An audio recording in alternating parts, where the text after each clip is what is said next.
Welcome back to the 2024 edition of the FIDE World Blitz, and we have a very great matchup between chess legend Vasyl Ivanchuk and the late Daniel Naroditsky, and this game is not exciting just because of the emotions and the drama that ensues at the end of the game, but if you are someone who is trying to learn the King's Indian defense, well, Daniel was a front runner of this opening, and Vasyl Ivanchuk, with all his experience, he's no slouch against this opening as well. And this move pawn to f3 that Ivanchuk has gone for is known as the anti-Grunfeld setup. And if you're trying to learn how to play against the King's Indian and cut down on a lot of theory, I would highly recommend for you to play this move order. And if your opponent plays the King's Indian setup, like Daniel has played, then you're playing what is called the same-ish King's Indian.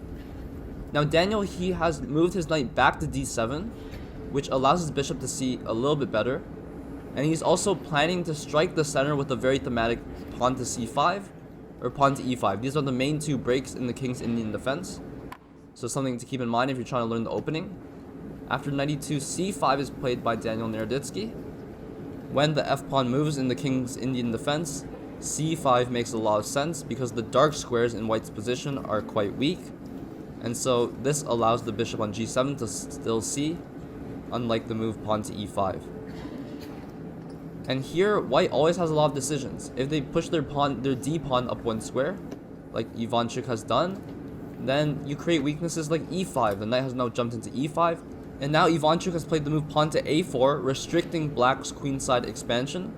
Another very thematic idea in these types of positions is for black to play the move pawn to b5, moving the b-pawn up two squares, and this would help liberate his queenside. Daniel starts by developing his other knight, and Ivanchuk has chosen to play the move pawn to b3, which allows black's dark squared bishop to take complete control over the dark squared diagonal. Ivanchuk was maybe afraid that this pawn on b2 could be a potential target in the future, but now that he's opened up the diagonal for the bishop, this rook on a1 could also be in danger at some point. f5 is played by Daniel. It makes a lot of sense because white's king is still in the center of the board. And so if you can open things up there, that could be a lot of danger for white. Now white has a tough decision here. Do they castle? Do they take on f5? If white continues to procrastinate on castling his king and more lines open up, white's king could definitely be in danger in the resulting positions. And Ivanchuk, he moves his rook away from the a file, moving it out of potential danger of the bishop. But this has allowed the thematic b5 that we were talking about earlier. Previously, white and black had some tension along the a-file, which would discourage trades of the a-pawn. But now this b5 move, it's going to come, and no matter which way white recaptures, he's going to end up with this weak pawn on b3. And also, black has dibs over the open a-file.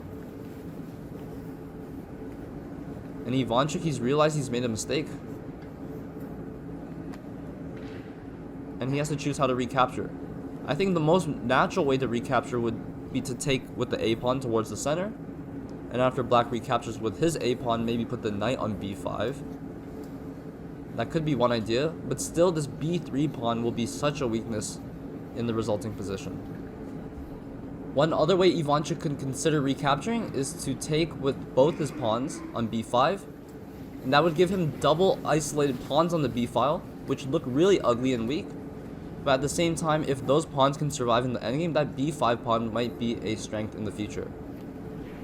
And as Ivanchuk takes a longer think, I'm starting to get way more concerned about his position, because not only is there a lot of potential to open up the queenside, there's a lot of potential to open up the center of the board, and white has procrastinated on castling his king.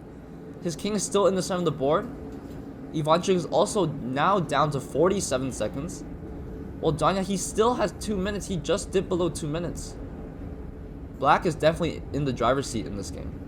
And as Danya ponders on how he should continue to push his advantage, I just want to remind you that if you're enjoying the commentary and the content, then you can consider subscribing to my channel and also turning on notifications. That would mean a lot. So one thing I would play as black here probably would be to trade f for e pawn. That would open up our rook on f8, and also moves like queen to a5, which pin the knight towards the king and also doubles up on the a file, could be a consideration.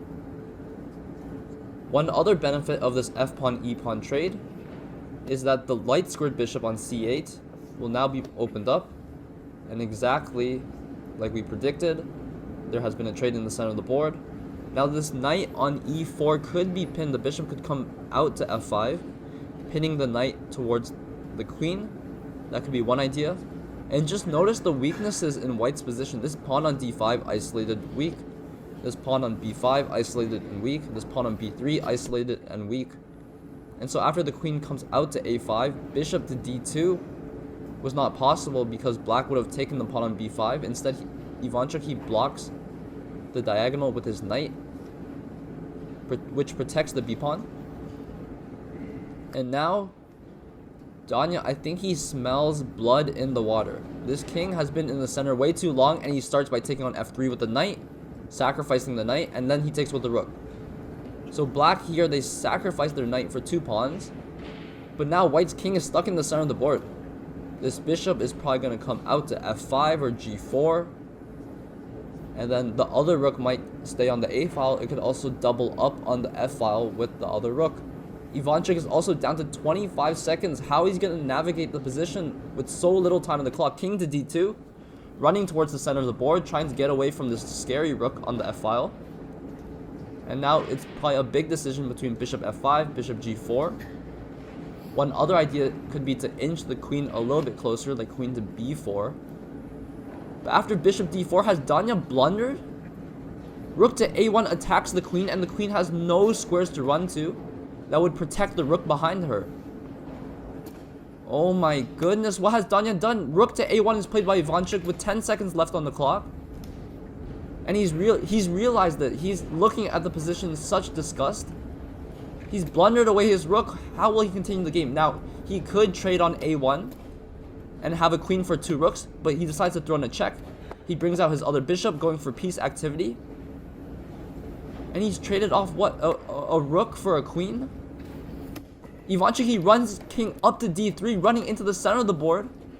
But that was maybe one of the only moves to get away to safety. And there's so many pins. The discovered check, bishop d4. Now bishop goes to f5, pinning the knight against the queen. The king is somehow super safe on c4. Who would have ever guessed? Ivanchuk down to 5 seconds. Danya down to 10 seconds. He takes on c3. Knight takes c3. And what is going on in this position? How will black continue the attack? The king is on c4, surrounded by all of black's pieces. Pawn to e5 supports maybe rook f4 check.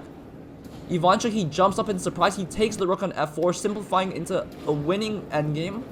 Because this pawn on b5 is the one that's going to win white the game. And so he starts with knight to e4. After a trade, we have a rook endgame, but this pawn on b6 is the one that's winning the game. Black has counterplay on the king side, and the pawns are running down the board. It's a 3-on-1, and it's a mad race. Who can get their pawn to the other side to make a queen faster? The pawns are going. The king takes the pawn on d6, and this black rook, it runs over to the f file in order to support its pawn running down the board. And this rook on f8 is the hero of the position. He's stopping the b pawn from promoting, as well as escorting the f pawn down the board. And black is winning. No, white is winning. Now black is winning again after the checks. And it looks like there's no way to stop the f pawn from running down the board. How is Ivanchuk? Oh my goodness, he flags. He tried to play rook g4 check, but he was a hair of a second too late. And he loses on time. And both players distraught after the emotions of the game.